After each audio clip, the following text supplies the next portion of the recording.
हिंदी को लेकर रोज बच्चियों से बदतमीजी करते हैं। ये मदन दिलावर जी कहते हैं इंग्लिश में नहीं बोलोगी, हिंदी में बात करो, सारा सब कुछ हम हिंदी में कर देंगे। कर दिया क्या हिंदी में? महाराष्ट्र में पिट रहे हैं लोग। ये मदन दिलावर जी और इनके बीजेपी के बड़े जितने नेता हैं, इनके पुरखे हैं, वो सारे के सारे आजादी की लड़ाई में अंग्रेजों के जो मुखबिरी करते हैं वो बने हुए थे।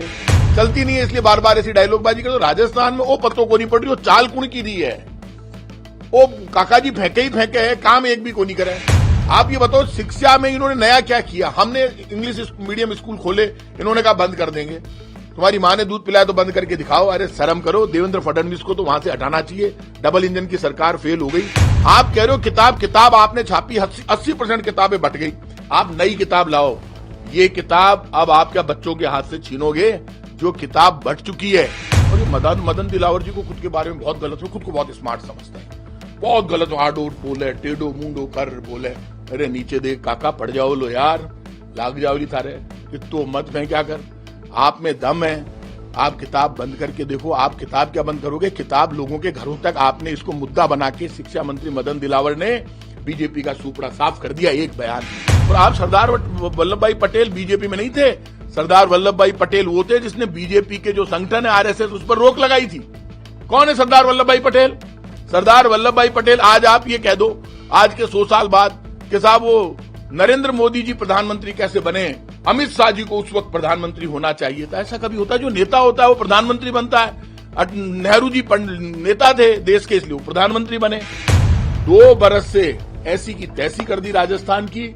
मुख्यमंत्री, उप मुख्यमंत्री और मंत्री के विधानसभा क्षेत्र राजधानी जयपुर में 1 महीने से पानी भरा हुआ है, पानी खाली नहीं कर पाए। पहली बार राजधानी जयपुर के नाले साफ नहीं हुए, लोग बहकर मर गए, थानों में मर गए, कानून व्यवस्था चौपट हो गई।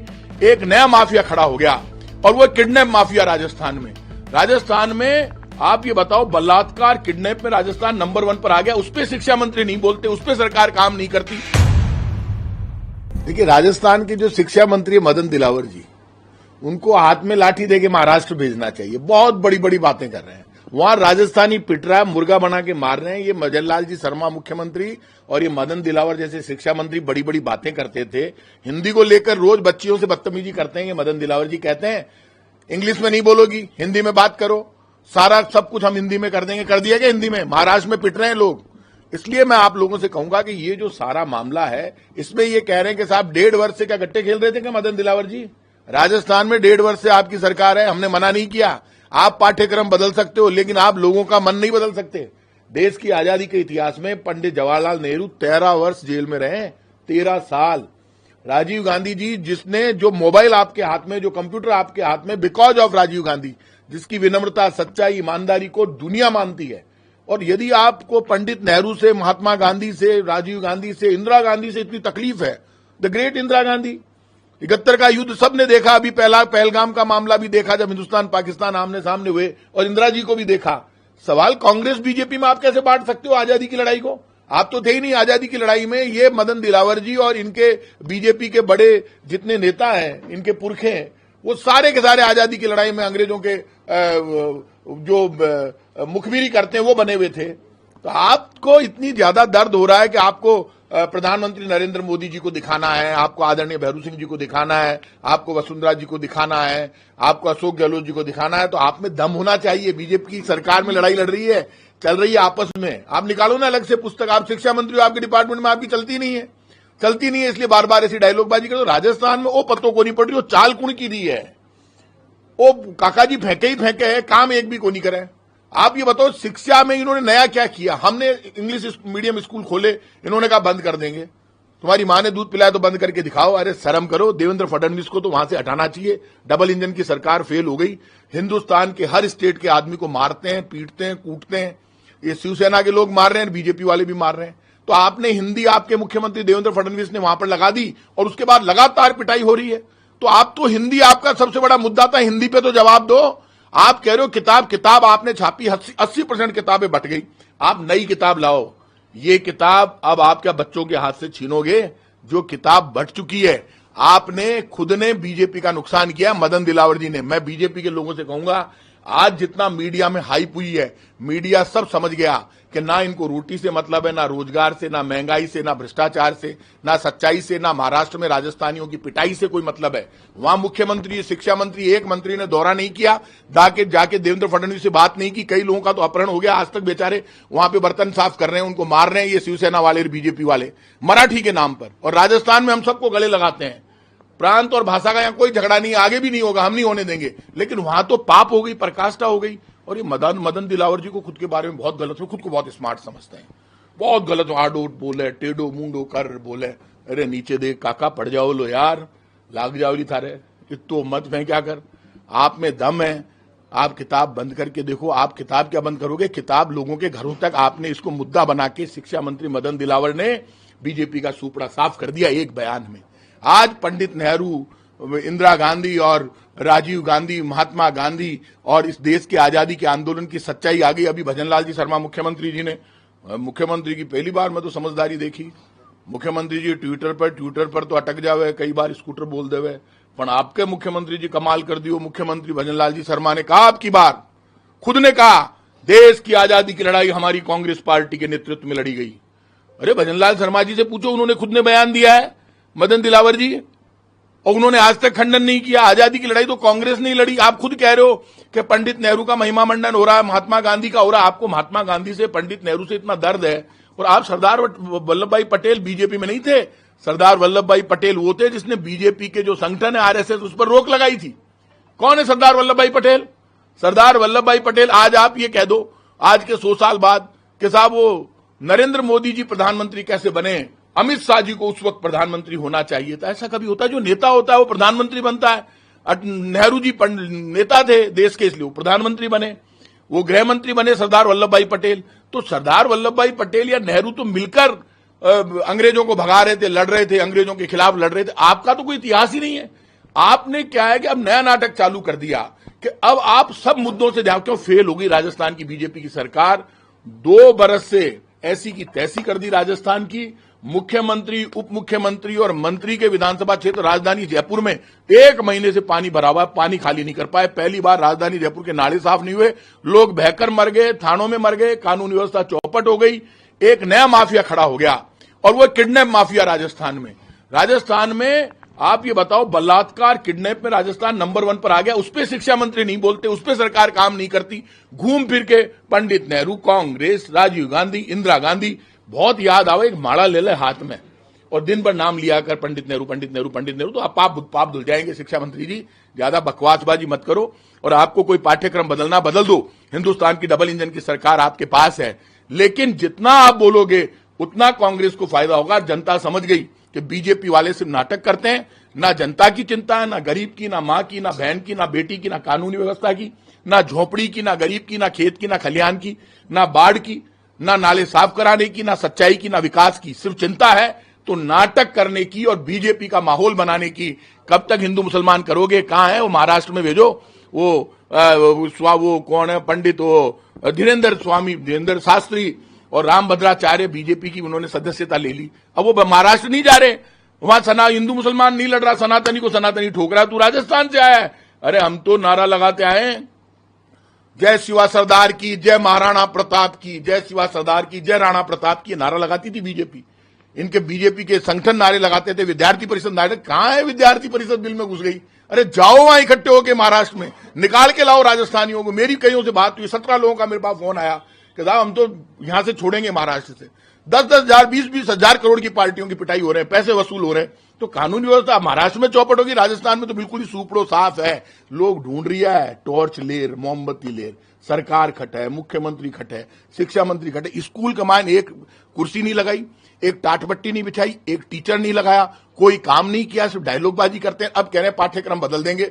आप में दम है तो बदल के दिखाना। 80% किताबें छप गई। यदि आप किताब को लेकर बदलने की कोशिश करोगे और जो किताबें बट गई तो वो वसूली इस बार मदन दिलावर जी से करवाएंगे, कोर्ट में जाएंगे, इनका इलाज कर देंगे। ये जनता की खून पसीने की कमाई से किताबें आती है, और व्यक्तिगत टारगेट करके कोर्ट में दावा करेंगे कि जो किताबें बट गई, जो बच्चों के बीच में पढ़ी जा रही है, बच्चे पढ़ रहे हैं, और जो सच्ची किताबें हैं, यदि उनको अब बदलते हो, जिसमें कई सौ करोड़, कई करोड़ों रुपए खर्च हो गए, तो ये इनके घर का पैसा जेब से नहीं लाए, इनके काका जी ने नहीं दिया है ये पैसा, ये जनता की खून पसीने की कमाई टैक्स का पैसा है। यदि अब किताबें बदलोगे तो कोर्ट में जाके इनका इलाज कर देंगे।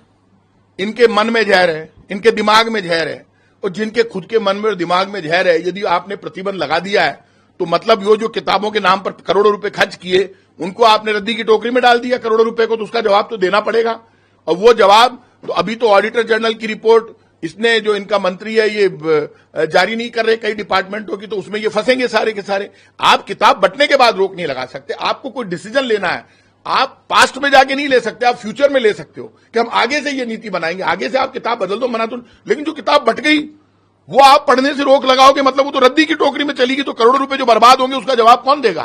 तो बीजेपी की सरकार का नया काम चालू हो गया, रोटी मिलती नहीं है, लोग भूखा मर रहा है, अब नई किताब तो बाटोला तो नयो खर्च हो गए। खाद्य मंत्री अरे कौन सा खाद्य मंत्री, इन्हें खाद्य मंत्री के हो तो थार में ज्यादा जोर हुए तो थारगन सरकार है, तू जांच कर ले, जो करना है तू कर ले भैया। आप जो ऊंची ऊंची फेंक रहे हो, 5 किलो गेहूं के ऊपर रोक प्रतिबंध, खाद्य सुरक्षा गारंटी कानून मनमोहन सिंह जी के टाइम पे जब सोनिया जी चेयरपर्सन थी यूपीए की तब लेकर आए, उसका मतलब ये था जो भी मांगेगा गेहूं उसको देंगे। आप तो नए कानून इसमें लोगों का गेहूं बंद कराने लोगों को डरा रहे हो, क्या बहना जो जेल भेजालार कराला, तो वो बेचारा काय का गिव अप है, वो कह रहे तेरे घर में स्कूटर है, अरे स्कूटर तो है लेकिन पेट्रोल के लिए पैसे नहीं है, आपने महंगाई कर दी। तो आप गिव अप के नाम पर दादागिरी करके लोगों का एक आदमी का गेहूं बढ़ाया नहीं, और इन्होंने लाखों लोगों का गेहूं बंद कर दिया राजस्थान में 5 लाख लोगों का टारगेट करके। तो आप टारगेट करके बंद करोगे, कांग्रेस बीजेपी के आधार पर भूख को नहीं बांटा जा सकता, रोटी और गेहूं को नहीं बांटा जा सकता। आप गेहूं और चावल दे तो पानी रहे और बातें बड़ी बड़ी कर रहे हो। एक नया काम इन्होंने 18 महीने में किया, लगभग 1.5 साल से ज्यादा होगा, तो मुझे बता दो, सिर्फ लोगों के छीनने का काम कर रहे हैं, और ज्यादा छीना झपटी करोगे ना तो इलाज कर देंगे। अब बहुत दिन हो गए हम भी घर में बैठे रहे, लेकिन ये जो दादागिरी कर रहे हो ना आप, कभी स्मार्ट मीटर के नाम पर, कभी गेहूं के नाम पर, और जबरन आप घुस रहे हो लोगों के घरों में, गुंडा बंद करा देंगे, गलियों में नहीं घुसने देंगे, ध्यान रखना। सर एक विगत दिनों अशोक गहलोत जी ने बयान दिया, तो गहलोत जी खुद खिलाड़ी है, मुख्यमंत्री अशोक गहलोत 3 बार चीफ मिनिस्टर हैं, उनको कब क्या बयान देना वो हमसे ज्यादा समझते हैं।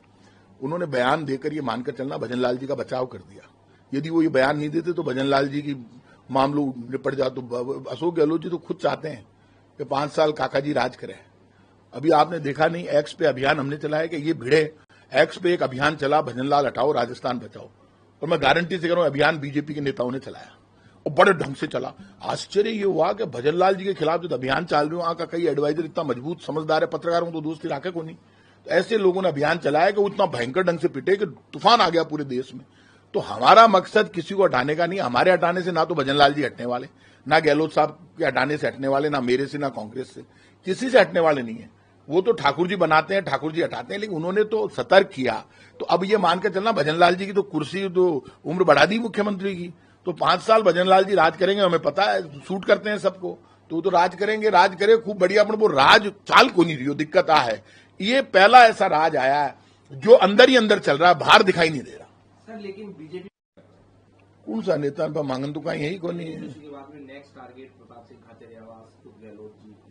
अरे यार, प्रताप सिंह खाचरियावास के घर पे ईडी आ गई, मिला क्या ये बताया ही नहीं ईडी ने। ईडी को बताना चाहिए था, क्या जब्त हुआ, 1 रुपये मिलो को नहीं, 1 कागज मिलो को नहीं, कुछ हुआ नहीं। आप जबरन आ गए, बेवजह आ गए, झूठी बात पर आ गए, आपने किया क्या? अब आप ऐसे प्रताप सिंह खाचरियावास की को जीप काट दोगे क्या? ये ध्यान रखना, ये राजस्थान की धरती है, मुझे लड़ना भी आता है, मरना भी आता है, लेकिन कोई बीजेपी वाला समझे हमें मार देगा तो वो तोड़ना बचेगा। फिर ऐसे मार देंगे क्या बीजेपी वाले? किसको डरा रहे हो? ये छोड़ो भैया, ये ईडी पुलिस, ये बीजेपी के भ्रष्टाचार से डरेंगे नहीं, लड़ेंगे, और ये जितना ज्यादा छेड़ेंगे उतनी दिक्कत आएगी बीजेपी को। और मैं बता दूंगा, ये जमाना हमेशा एक जैसा नहीं रहता है। वो ठाकुर जी कहते हैं ना, जब रात देता है तो दिन भी देता है, जमाना बदलेगा। और आप देखना, आज रात के अंधेरों में हम लड़ रहे हैं ना, तो कल हमारे लिए भी उजाले होंगे। अशोक गहलोत जी ने कहा कि इंटेलिजेंस का उपयोग, ये सजेशन लेटेस्ट। देखो ये सब बातें क्यों कह रहे हैं गहलोत साहब? गहलोत साहब के लिए एक बहुत गलत बयान इन्होंने दिया भजनलाल जी ने, तब गहलोत साहब ने कहा, उनको बड़ा, मेरे को बहुत बुरा लगा। एक पूर्व मुख्यमंत्री आदरणीय भैरव सिंह जी हो, वसुंधरा जी हो, चाहे अशोक गहलोत जी हो, भजनलाल जी मुख्यमंत्री बन गए, एक एक्स चीफ मिनिस्टर के लिए गलत बयानबाजी उनको भी नहीं करनी चाहिए। आपने अपनी सीरियसनेस खत्म कर ली। यदि वो आपको बार बार अलर्ट कर रहे हैं तो आपको सावधान होना चाहिए। और यदि, अरे एक बात बताओ, भजन लाल जी हट भी जाओ तो मगर खोबाने कहीं है, ले लिया जितना मजा लेना, अब बाकी कहीं रह गयो। 1.5 साल का मान सब काम हो गया, सब व्यवस्था होगी। प्रताप जी को कहाँ लगता है कि भजन लाल जी कहाँ कमजोर, सलाहकारों में कमजोर है, रणनीति में कमजोर है, या कहीं और? भजन लाल जी कहीं कमजोर नहीं है, लेकिन उनकी इच्छा शक्ति नहीं है, इच्छा शक्ति में कमजोर, उनकी काम करने की इच्छा ही नहीं है। वो ये मानते हैं कि मुझे तो गिफ्ट में मिला है मुख्यमंत्री का पद, इसलिए मैं